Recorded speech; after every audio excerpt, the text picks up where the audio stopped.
It is my honor to introduce our keynote speaker this evening. The rescue of Private Jessica Lynch was a monumental moment in American history. The recovery meant many firsts in the history of the U.S. military and was at the center of much media coverage. That is because it was the first time that an American prisoner of war had been rescued since the war in Vietnam. Also, the Private First Class was the first woman to ever be rescued after being held captive in the heat of an American war. She was awarded the Bronze Star, the Purple Star, and a POW medal for her heroism. Her story is heartbreaking and inspiring. Jessica is the epitome of courage and determination. She is what we consider a real woman. We believe that empowered women empower women. Real women know that we are not defined by what happens to us, that we define who we are by how we react to what happens to us. Ladies and gentlemen, please stand and welcome a woman that truly defines a strong woman.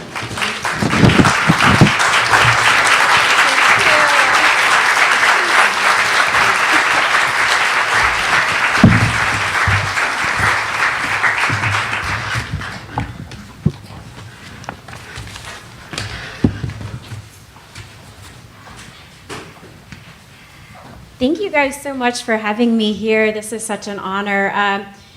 For the ones that don't know, but I'm sure that you do, 16 years ago yesterday is when President Bush officially declared war on Iraq. So I appreciate you guys having me here. It is so nice to finally be home and to be able to speak to such wonderful crowds like this. So thank you.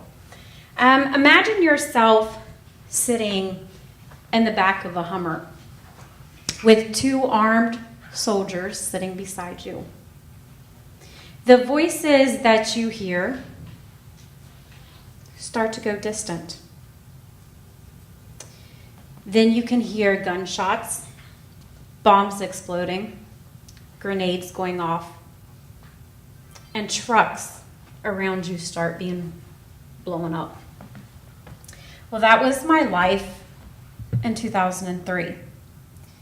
But before I get into all of that, I kind of want to take you back and kind of tell you a little bit about my background and how I grew up. Bless you. I grew up in Royal, West Virginia, in, Wirt County, which is not far from here, about an hour and a half, near Parkersburg.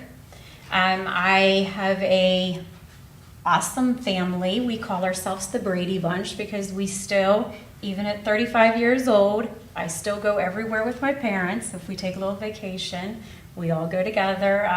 I have a brother who's 1 year older than I and a sister who's 1 year younger.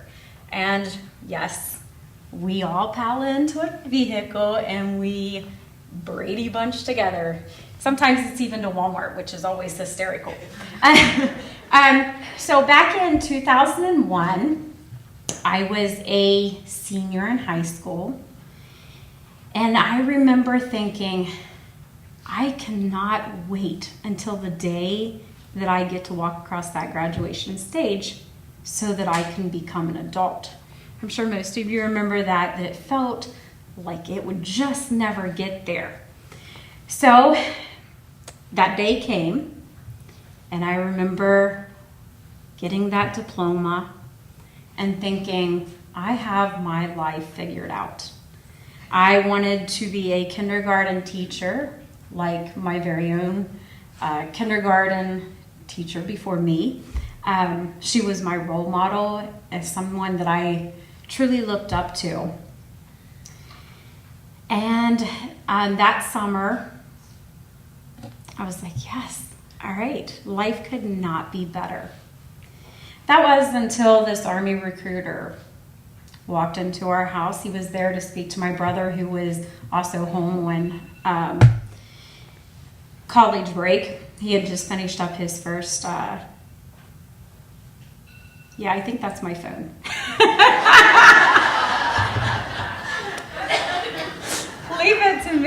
be the one that would, but in my defense, I think it's saying it's time to take my medicine. Couldn't have been better timing. So if anyone monitors, it is 6 o'clock. Okay, so the Army recruiter, he was there to speak to whoa, that's on wheels. He was there to speak to my brother. And I remember watching him, and he was in his uniform, and he looked so dapper and well put together, and he spoke with such authority that he was telling us, okay, if you join, you get to see the world. If you join, you can have your college paid for. And he went on with the spiel that I'm sure that he has gave 100 times before us. But everything he was saying just sounded so great. And again, coming from this close-knit family, my brother and I got to speaking, and we were like, well, if we join, our parents don't have to pay to put us in college. We could do that ourselves. And my brother asked, well, where do I sign up? Not to be outdone, I said, well, where do I sign up?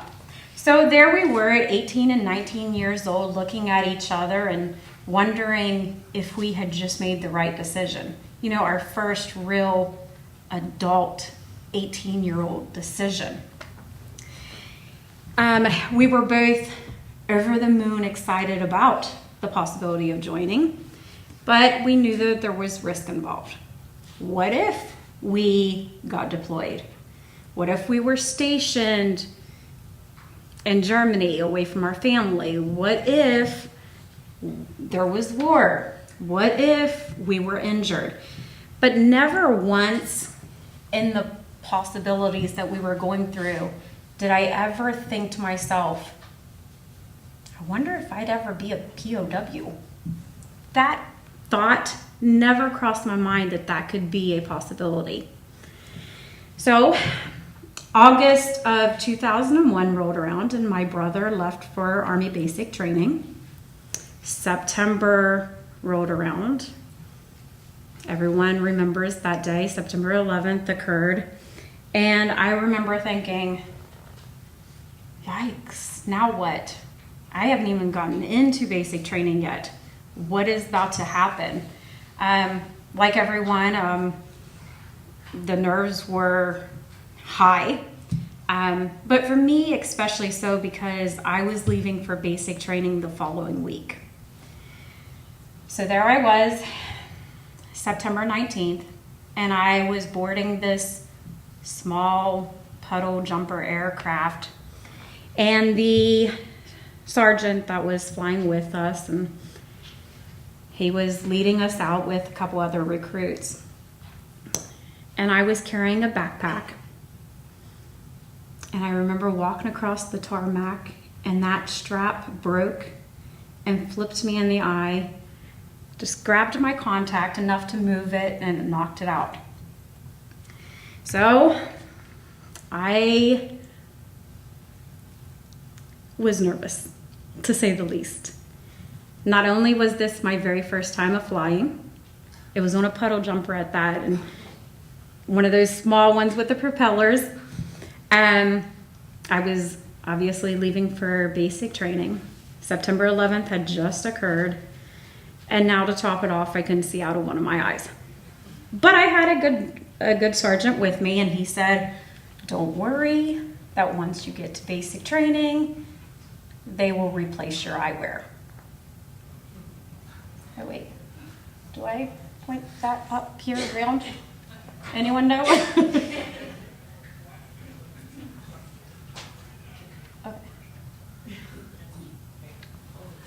Yep, I heard you say it. So the sergeant told me that I would get new eyewear. My thinking was a new pair of glasses or a new pair of contacts. No. We got the birth control glasses. And I don't know what they're called in other branches, but in the Army we call them BCGs. Okay, Saving the Air Force. oh, it's not one. Saving the Navy. Is that what it is? Okay, so then most branches, I guess, call them birth control. This is my daughter there. She was probably about 3 years old at the time, and I don't know why, but she just thought they were the greatest things ever. So there we were, and letters from home got me through, this drastic lifestyle change that the military is.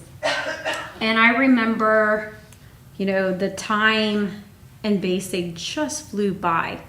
The 9 weeks, it seems like it takes forever, but it flew by so fast.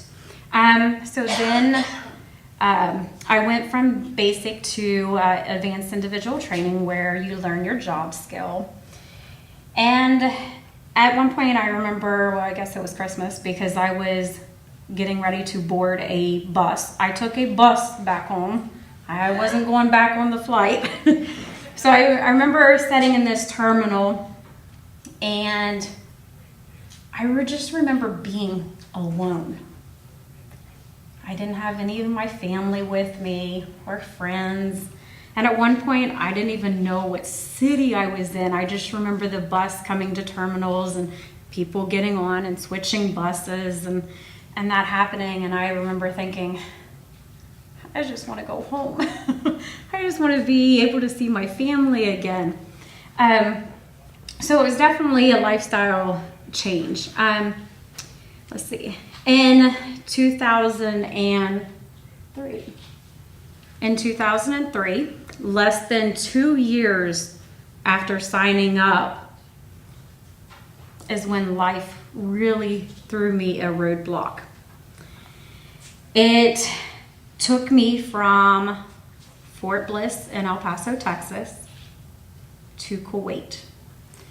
And that was March 20th of 2003. And like I said, that was 16 years yesterday that President Bush officially declared war. So my unit, along with hundreds of others, we made this long convoy, and our destination was just go north of Baghdad. Sounded easy. And I remember us pulling out of Kuwait,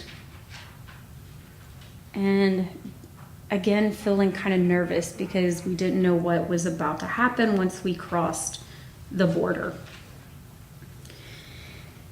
That first night that we were in Iraq, I remember our unit sleeping outside on our cots, and we made a circle around each other so that we could do surveying. And it was then that it really hit you that we're at war, and that at any moment those missiles could come our direction. The second day that we were in Kuwait is when things started to kind of go south for us. And I remember, again, we were all just driving and we were following this long convoy. And at this point, I was in a 5-ton truck with a water buffalo attached to the rear, and my transfer case busted. And I'm sitting there thinking, everyone's driving around me, no one's stopping. But thankfully, along came my best friend, Lori, driving with the first sergeant, and she pulls up, and one of the good things about her was her attitude. And I remember her just saying, "Come on, Rumi, jump in." Like we were back in El Paso, like it was no big deal. So I got in the Humvee with her, and we continued to along with our journey. By the end of the second night, as the sun kind of began to set, our unit started to drag further and further behind. And it was made the decision that half of our unit would push forward with the rest of the convoy, and half of us would stay behind and help the slower vehicles that were either breaking down, running out of gas, getting out of sand pits, whatever it was. And we would push each other forward in hopes that we would continue with that larger convoy. And as we did so, I was in the rear half, the slower half. And at this point, we ended up losing the entire convoy where we could not see them no longer. The paper maps, the GPS units that my commander and first sergeant had quit working. They decided to go to paper maps, which had the routes highlighted of where we should go and where we should not go. And we just kept driving on. And as we did, we got further and further off track. Finally, it brings me up to the morning of March 23rd that we found Hardtop Road. The hardtop led to lights where we could see lights in the distance. We assumed that that was headlights coming from the rest of the convoy. We were wrong. That convoy was long gone, as in days gone. What we found were city lights. And at this point in our journey, in this journey, we could take a right or we could take a left. And unfortunately, we ended up taking the wrong path, and we drove into this, the second bubble where it says Nazaria. And inside of a Nazaria was a horror zone that we were not expecting. There we found ourselves fighting for our lives, hoping and just praying that we could make it out of there. That morning it was about 6 a.m. And as we drove across the Euphrates Bridge into this town, Nazaria, we started to see the Iraqis come outside. And as they were doing so, we could see some of them hiding on top of rooftops, some down in ditches or trenches. Some of them were standing just out in the open fields. And at that point is when we knew that we were in trouble. So the decision was made for us to turn around and try to get back out of this city. Well, we found that it became very difficult to turn 18-wheelers around on a 2-lane road. So basically every obstacle that we came across basically stopped us in our tracks. And I remember listening to the CBs as the chain of command were talking back and forth. And at one point, they called over the CBs of, didn't matter how you got out of there, get out of there quick. And as we turned around and we were starting to leave, we heard that first dreaded gunshot, followed by the second. And before we knew it, we were in a full-fledged ambush attack. We were being shot at from every angle. We were basically like ducks sitting in a pond with nowhere to go, nowhere to run, nowhere to hide, nowhere to escape.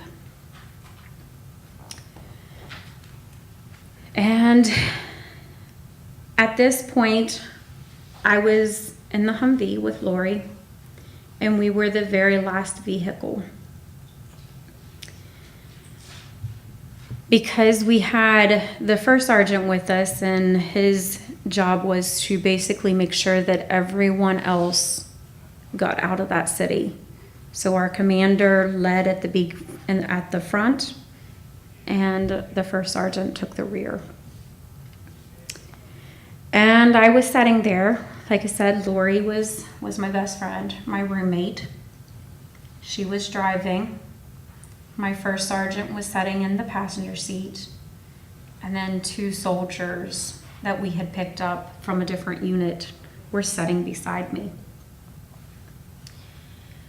And I remember us racing, going as fast as we could, as fast as a Humvee would allow you, to get out of harm's way. At this point, we were struck by, I don't know why I put it up here, sorry. As we were racing out of there, we were struck by an RPG, a rocket-propelled grenade. It struck us on the right side of the vehicle and made Lori lose control.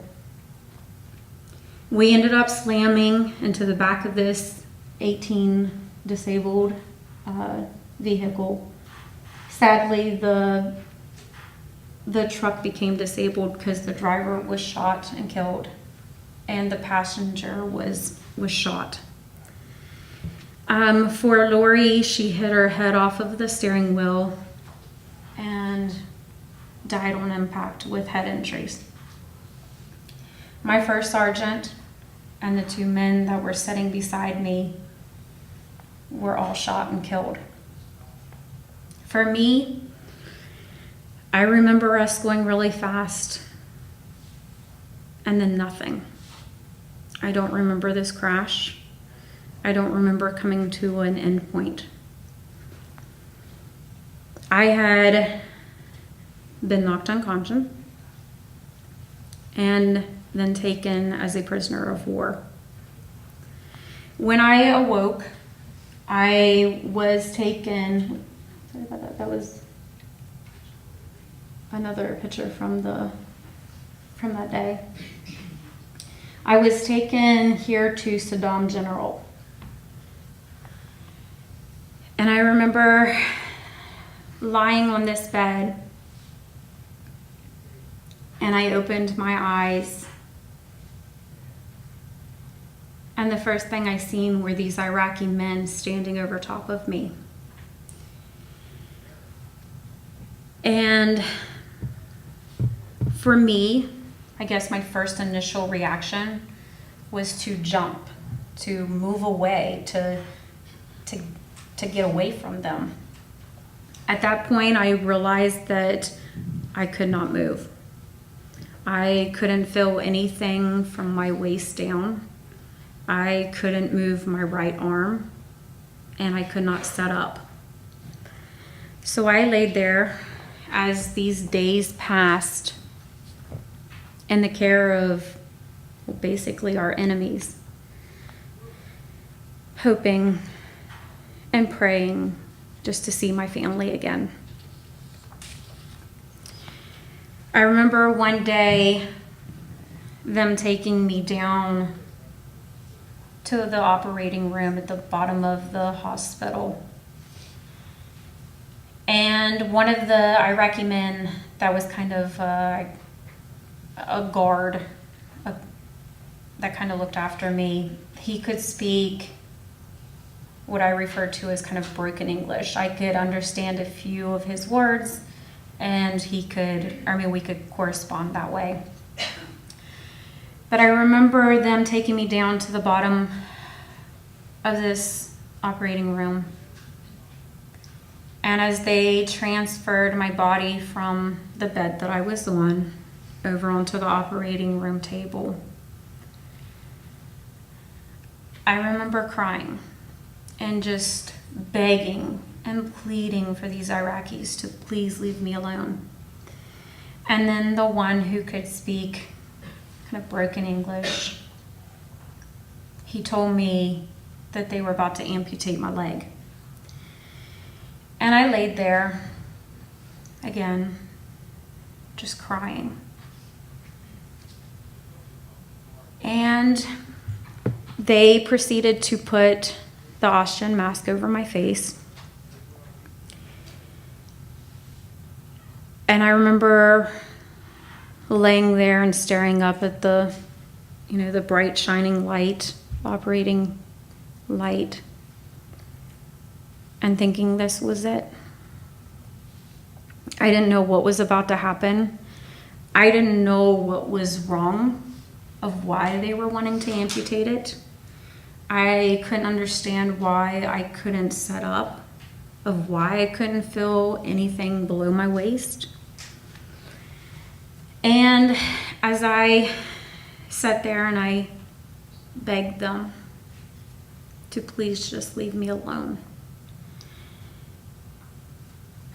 they stopped. And they removed the oxygen mask and put me back over on my bed and wheeled me back upstairs. Days later, into my captivity, I remember them telling me that they were going to take me to what would be a U.S. checkpoint and that they were going to return me to the Americans. My hopes were that I would be able to see my comrades, or at least see an American. Instead of reaching that checkpoint, I was taken to the opposite side of town where the electricity had already been shut off to that part. So they put me inside of this abandoned building, and again, it was deserted. The electric was completely out. So it was dark and eerily quiet. And I remember thinking, I had two options. I could scream and yell and try to draw as much attention to myself as I could in hopes that the Americans were outside of that building. Or I could sit there in silence and fear that if I did scream, it would draw the militiamen in, the Fedayeen. The thought of perhaps being in the hands of the bad Iraqis scared me to the point where I chose to sit there and do nothing. And as the days kind of passed, I could watch as the sun kind of went up and the sun went down. And eventually they did. They came back to get me, and they took me back to the hospital. And again, a few more days passed by. And I remember at this point being in a small hospital room, and the same two Iraqi guys were with me. But this time, on this night, I remember one of the men becoming fidgety, antsy. Something just didn't seem like it had in the past 9 days. And eventually I could hear gunshots and bombs going off in a distance. And what to me sounded like Humvees rolling near us. And my first thought was, they don't know I'm in here. They're about to bomb this building. But instead, the two guys that were with me were rushed out of the room. And that's when I could hear someone yelling, "Where's Private Lynch?" And at that point is kind of when I became scared, because I knew that I was their target, whether this was good or bad. And before I knew it, there were men standing near me, American men. And I remember one of them coming up to the bedside, ripping off his American flag off of his uniform and placing it in my hand. And he said, "We're American soldiers, and we're here to take you home." And I replied with, "Yeah, I'm an American soldier too." And that was the day that I was rescued. So this is the rescue video of the actual night, and bear with the sound because obviously it's going to go up and down as, and I'll get out of your guys' way.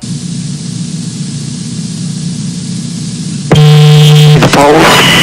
42 is out. Yeah, it's moving highly. Come right. Okay, you're clear down left. Clear right. Clear down right. Okay. Yeah, no, slide. Let it run into it. Tilt rotor back. Okay. I'm moving to cut our back. Go ahead, Psycho.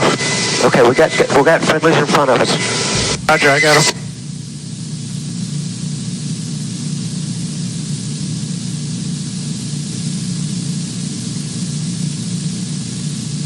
This is impressive.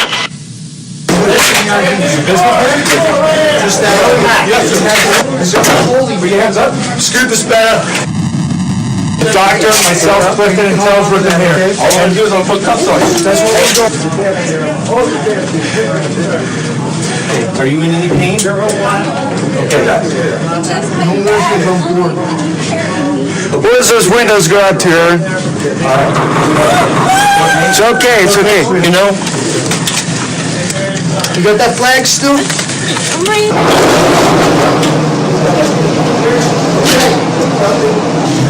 Soldier with me, Jessica.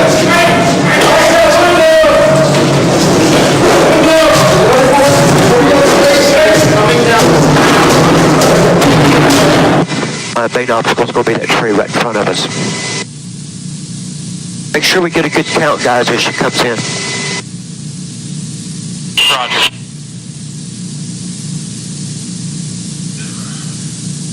So 3-0.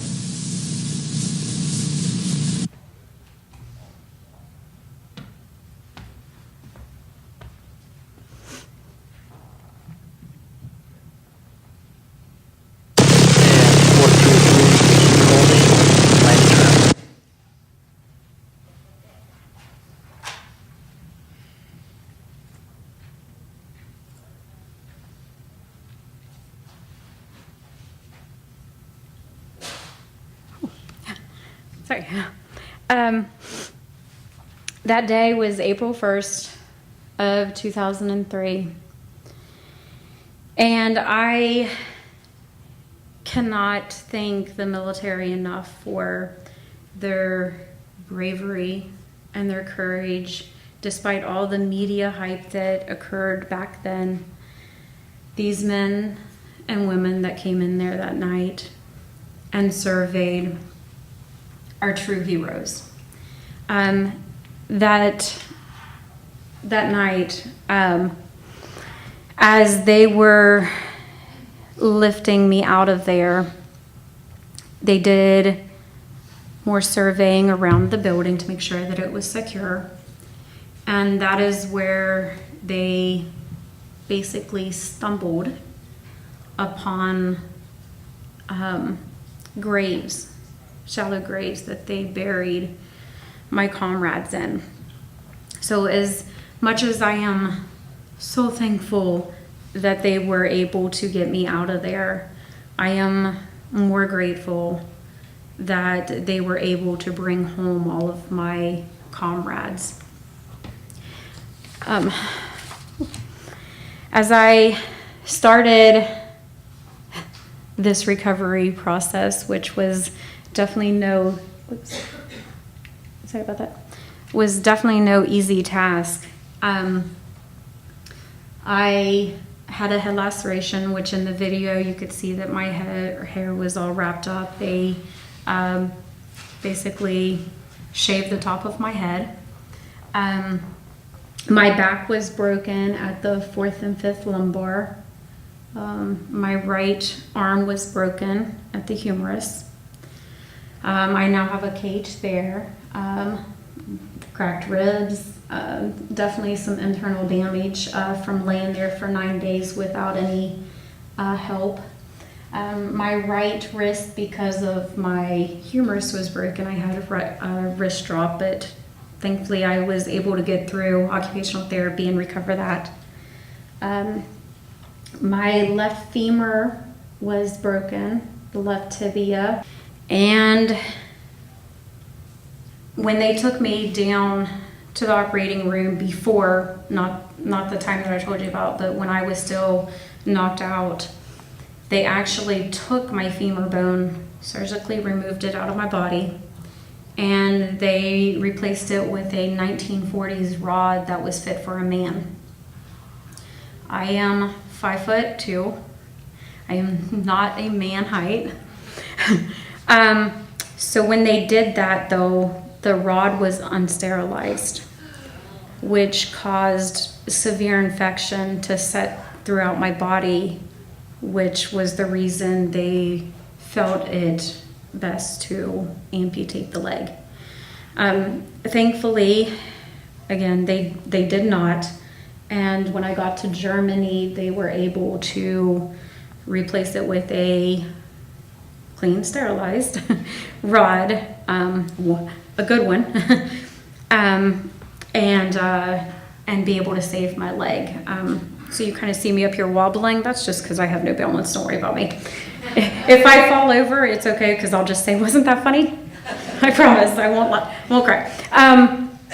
At the time that I was rescued, I weighed 90 pounds, 89 pounds to be exact, but what's the pound? 90 pounds. I was given no food, no water, no medication. I was given about a 4-ounce cup of orange juice, which if you grew up in West Virginia, you remember the Tang. That's what it tasted like to me, was Tang. But yeah, so that was all I had. So with that, I learned to just persevere. I had to, because that was my body's mechanism to keep going and keep striving. So I'm here to tell you that no matter what road you travel, that we are strong. Women, we are strong. Men, we are strong. Can't leave out the men. But we're stronger than what we think. And, you know, we can overcome almost anything that we are given. It doesn't matter, you know, what it is. And I know these ladies up here were talking about, and what incredible stories that they had. It just shows you how much we can actually endure and to keep going. So it is missions in life. Oh, wait, I want to tell you about that one. It is missions in life that kind of lead us to our destined pathways. And for me, it was my mission, I guess, in my life that kind of led me to Iraq. But it's where I'm at today, and that is what I'm thankful for. So by looking at this picture, this was my entire unit. But I just want to say that without them, that I would not be here. That with everything we go through, we learn to adapt and we learn to overcome these struggles, these obstacles that are placed in front of us. And it doesn't matter whether you are a private in the military like I was, or if you are a CEO of a Fortune 500 company, that we all go through something in life. And it doesn't have to be as extreme as what I went through, but we are all dealing with something. I can guarantee that every one of you right now has something you are facing, and it doesn't even have to, again, it doesn't have to be a bad thing. It could be a good thing. Whether you're going for a promotion, whether you're expecting a grandbaby, whatever it is, we all have, these things that we are going through in life. So one of the greatest people that I have met along this journey was a guy named Zig Ziglar. Let me see. Kind of side story, before I go. My dad never left my side the entire, 4 months that I was in the hospital. My dad never left my side one time. My sister graduated from high school, and my mom went back to be with her, and my dad stayed with me the entire time. And this is what he did for the 4 months was, is your leg okay? Do we need to reposition it? Are you good? You okay? And I'm like, Dad, I'm 19. I'm good. But that was the side story. So, again, one of the greatest people that I met was Zig Ziglar. And I remember meeting him back in 2004, and he was such an inspirational guy that I met along my motivational speaking route. And I remember him saying, let me see if I can, that's a good one too. Side stories. I told you. I don't know who I was talking to earlier, but I get sidetracked a lot. So when I was learning how to walk again, because that was one of the most difficult things that I had to do. As you can see, my arm is elevated because I couldn't put pressure on the right humerus bone. My right foot is in a boot. My left leg is in a kind of platformed shoe to match the boot. But what you can't see is, and I think it was on this back page, yes, the external fixator. I don't know how to use anyway, you see I was trying to find the light. The external fixator there weighed 7 pounds, and it stuck out the side of my leg. So when I was learning to walk, too far. I kind of had to walk, I don't know, bow-legged, is that the right word? Where you kind of had to push your legs apart. And then, of course, on top of that, they had to support my back with a back brace to keep me standing up straight. Okay, so back to Zig. I remember one of his quotes that said, "You cannot climb the ladder of success dressed in a costume of failure." And the more that I heard that over the years speaking with Zig, it really got me to thinking about how true that really is. We kind of go through life of, one of the ladies said it earlier, that we kind of just jump the hurdles without really taking kind of the steps. But when Zig was younger, he was 50 pounds overweight. And I remember this being one of his stories that he always told. And he decided that he wasn't happy with himself. He hated how he looked, and he wanted to make a change. So one day he went outside and he started walking. And he was able to walk 1 block and go back to his house. The next day, he walked 1 block and passed a mailbox. And he kept that up until, he kept walking and got further and further. And eventually, after 2 months, he was down 40 pounds. So with his story, I always remember him saying, nothing comes easy. Everything takes patience, everything takes time, hard work that you really got to put it into. But I remember that being one of his great quotes. So for me, from being a former private first class, I want to just say to you guys that it does take hard work. It does take patience. It takes a lot of work to get to where you want to be in life. Nothing comes easy, and kind of going back to the private first class, but the Army always said, be all you can be. I'm sure you guys seen the flyers everywhere, so be all you can be in life. So let me see here.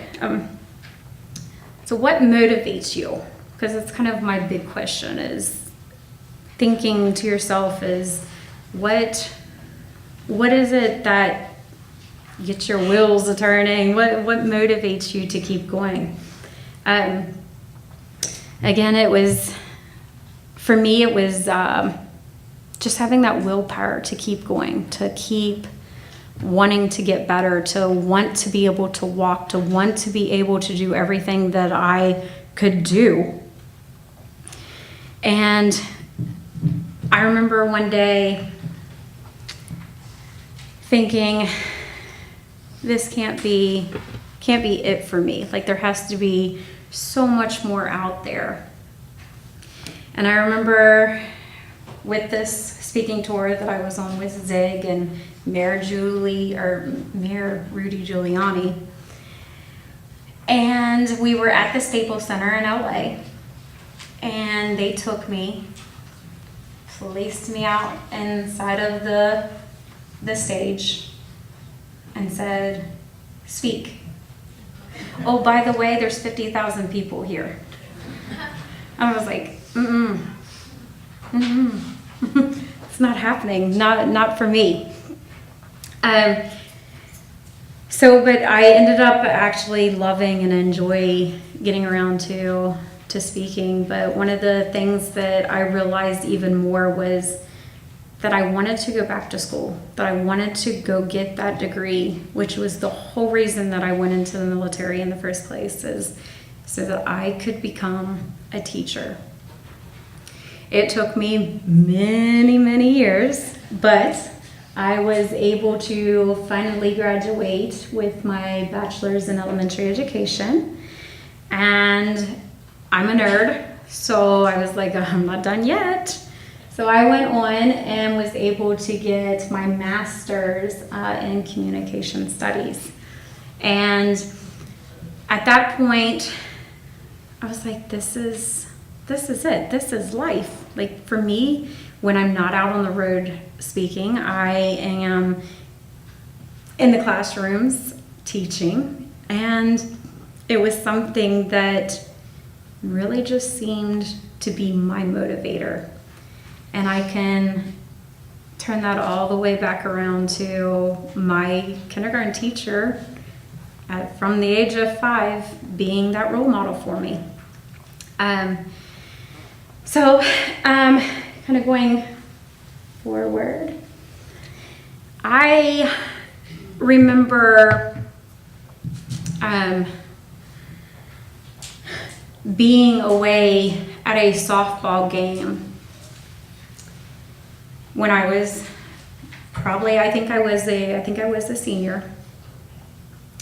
And I remember us being in the championship game, And we were about 2.5 hours south from Parkersburg, if you're familiar with that area. So we were down toward like the Beckley area, and we had a hotel room. Me and my sister was sharing with a chaperone and her daughter. And I remember being so sick that day, but I was determined because this was my senior year. This was our softball championship. I was going to be there. I was not going to miss it. But I was sick. My sister was sick. And as we were laying there in this hospital, in this hotel room, I remember my sister laying beside me on the bed, and she said, "Can I kiss you?" Well, no. First of all, no, you're sick, I'm sick. Why would you do that? That's, no. So, yeah. So I said no, and I flipped the other way so that she wasn't even near me. And she asked again, "Can I kiss you?" No, why would you want to do that?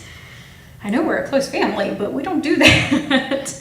And then the chaperone, with this very soft tone voice that she had, she was like, "Jessica, why won't you hand your sister a tissue?"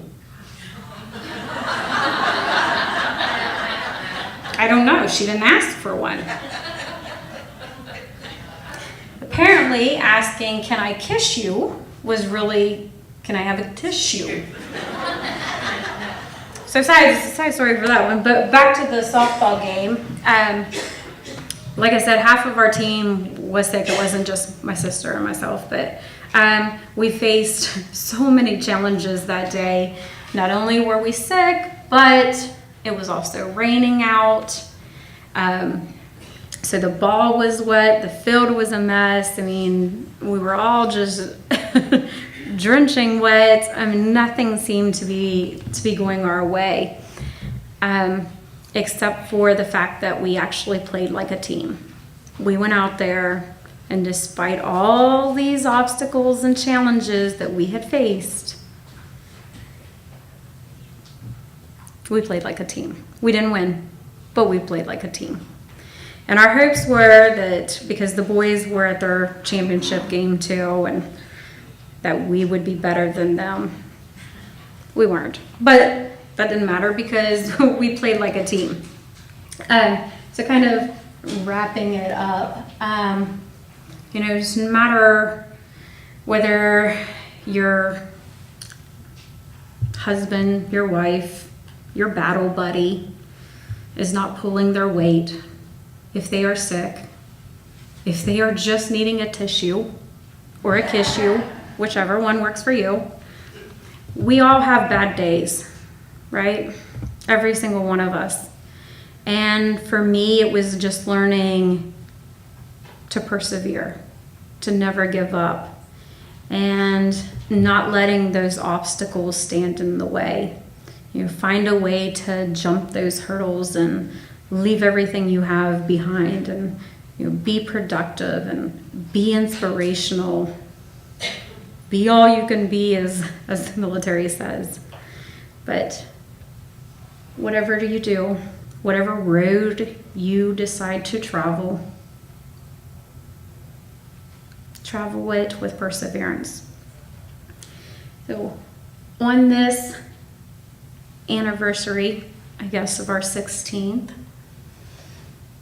I am going to put these up here just so that you can see them. And I ask that you please just keep these families in your thoughts and your prayers if you pray. Because not only does it affect the ones that were taken away from us, but as you know, it affects the families, communities, schools, So again, just keep them in your thoughts.